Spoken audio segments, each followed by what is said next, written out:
And North America correspondent Craig McMurtrie joins us now from Washington with the latest developments. And Craig, as we just heard the President say, this deal's taken far too long. Now we've got a deal. What's been the overnight reaction? Well, it's interesting, Ali. The morning papers, the Wall Street Journal, in the editorial, the headline is a Tea Party triumph.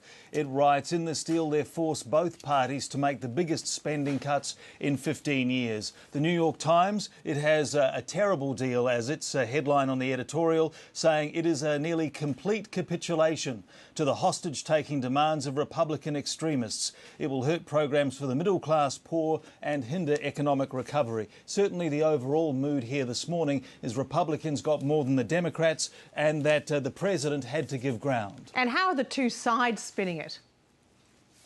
Well, on the Republican side, they are saying that there were no tax increases, that they changed the debate in Washington, that they forced Democrats to agree to big spending cuts. On the Democrat side, they're saying to their people, look, you need to vote for this because we've pushed out the next consideration of a debt ceiling vote beyond 2012. We've protected entitlement spending, and certainly Democrat Party strategists think that they've got a weapon now they can use in the lead up to next year's election, painting the Republican Party as a party of extremists. Are we going to be going through all this again in 2 years' time?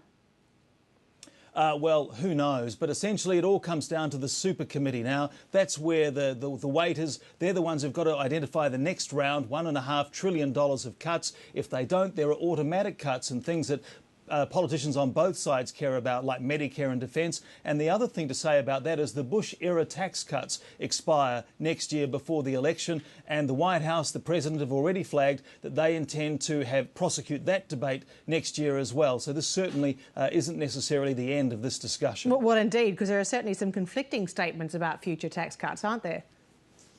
Well, there are. Barack Obama has argued all along that he wanted revenue to be part of the equation. Now, Republicans are telling their people that there are no tax increases. That's certainly true in the first round. However, the super committee can look at tax reform, and most moderate Republicans are acknowledging that that could include closing tax breaks for corporations and wealthier Americans, which would constitute revenue increases. But certainly right now, that is not something that John Boehner, the Speaker, is really highlighting in his discussion with his House members, because, of course, he's trying to get the numbers now to get this through the Congress. Which, of course, is the crucial question and perhaps the place we should have started. First of all, when will the vote happen and will it get through?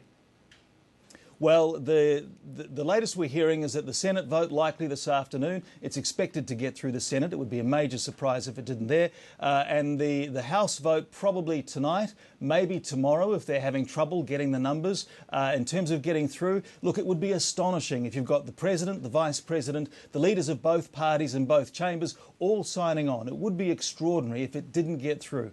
On the other hand, they've got arch-conservatives who aren't happy. They still don't think it went far enough, and they're not happy about the debt ceiling being lifted. You've got Liberals who think that Democrats gave up too much, and you've got Republican defence hawks who are unhappy about big cuts in defence. So it's by no means a sure thing. Craig McMurtrie, many thanks.